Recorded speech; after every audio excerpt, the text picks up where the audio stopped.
fun, functional, decorative, all the things. Check all the boxes. Loved it so much.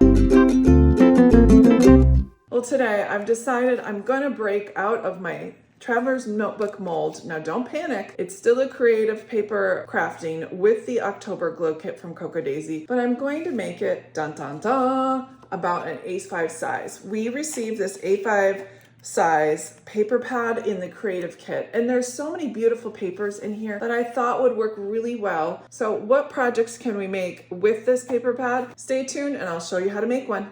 I forgot to introduce myself. Hello, my name is Kim. I love everything Traveler's Notebook and creative paper goods within my planner space. I try to make everything as absolutely functional as possible, but sometimes I make things that just need to be done to maybe spruce up my planner a little bit. Today, I'm going to off the grid a little bit and making something that is an A5 size. So if you're an A5 user, this might be the video for you. Let's talk about what I've got in front of me for now. So this piece of paper, you can see this is from the main planner kit. It is also in the deluxe journaling kit. There's a set of 3 papers that are included in each one of those kits. And you can see that I have a big gaping hole. I made a little template and cut out some paper that I used to make this little gourd pocket. So I was thinking, oh, I just, have a waste of piece of paper, but not necessarily. Here's my thought. Because of this paper pad we received from the creative kit, and I have this beautiful piece of acetate that was in the stationery kit, we can combine all of these 3 kits in there, all at A5 size. Sometimes this is the hardest part. I'm going to repeat the process for this side and then it'll be all secure. Again, this is the hardest part. Oh, how gorgeous does that look? I think that putting a piece of paper down would be a little jarring, especially even if I tried to match. I'm just going to go ahead and grab a pet sticker and kind of marry the 2 sides and make it look like it's meant to be there. Who knows if it'll work, but at least I'm gonna try. I don't really want to cover up all of that beautiful overlay.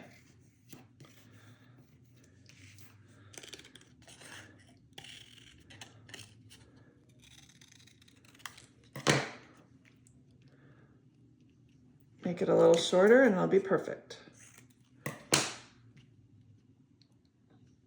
All right, I can go ahead and glue that on. I love the front cover, but I'm feeling since it's a little off center, maybe I want to put something up in the corner. Obviously, I have a blank slate over here. I was thinking about putting several tiered pockets. How about 2 pockets? Maybe one that is a like an angle shape, and maybe this one that's just a straight across pocket with like a U in the center. To make that happen, I am going to have to use, oh shucky darns, my new creative kit papers. So I'm just gonna go ahead and fold this and make like a sturdy top for it. Now I can notch that out. I'll just use a little bit of washi on the back side. This is how I do my notches, is I grab some washi, line it up in the middle, and then cut that out. If you do have a circle cutter, I think I have one. If you do have a circle cutter, you could just kind of circle cut that out, but I always love these oblong shaped ones. And along the sides. And it'll be hunky-dory. So now I have a little decoration behind, and once this dries, we'll have a great little pocket to put whatever we want in. Now we'll work on the front side. I've got this piece of paper. I'm just gonna fold over most of the sides. I'm starting with these because I need to get these corners clipped, get the bulk out of them by just trimming off that edge.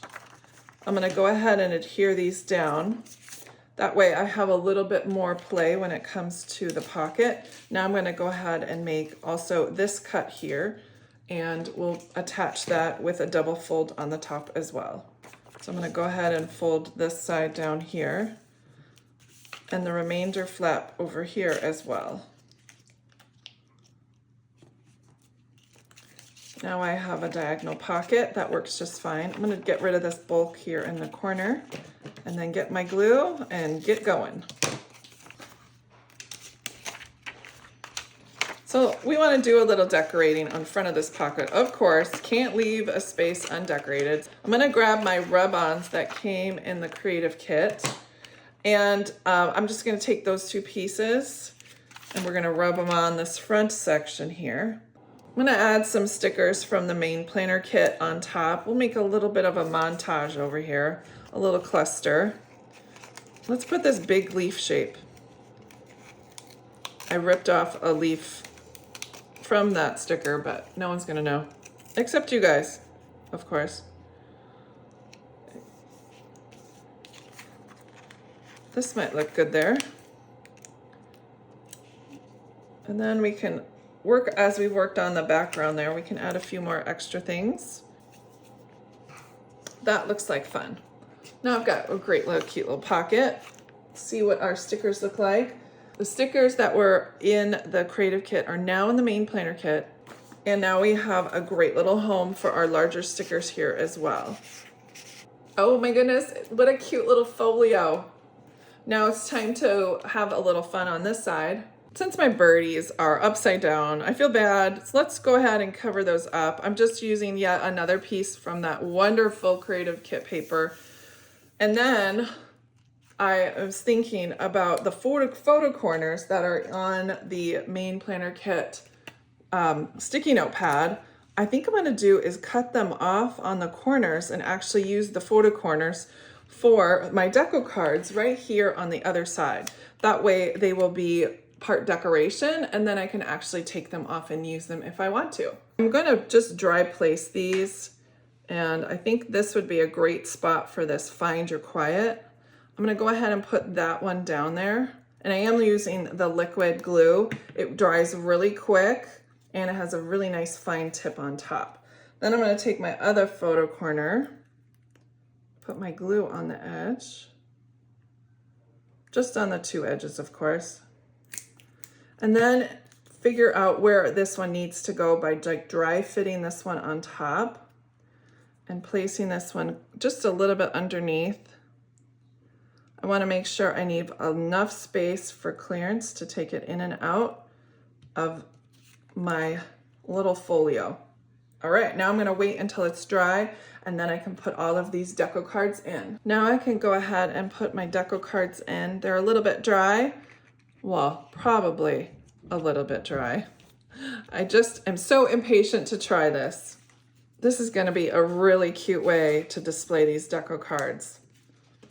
And very functional, of course. What a fun, great little addition I have to my crafting stash for the month of October. This was so much fun. Now it's fun, functional, decorative, all the things. Check all the boxes. Loved it so much. Thanks so much for joining me today. I had a blast. Of course, here on my channel, if you want to have more content behind the scenes, feel free to join me over on Patreon. I would love to have you in our fun, crafty group of fabulous ladies. Take care. Bye.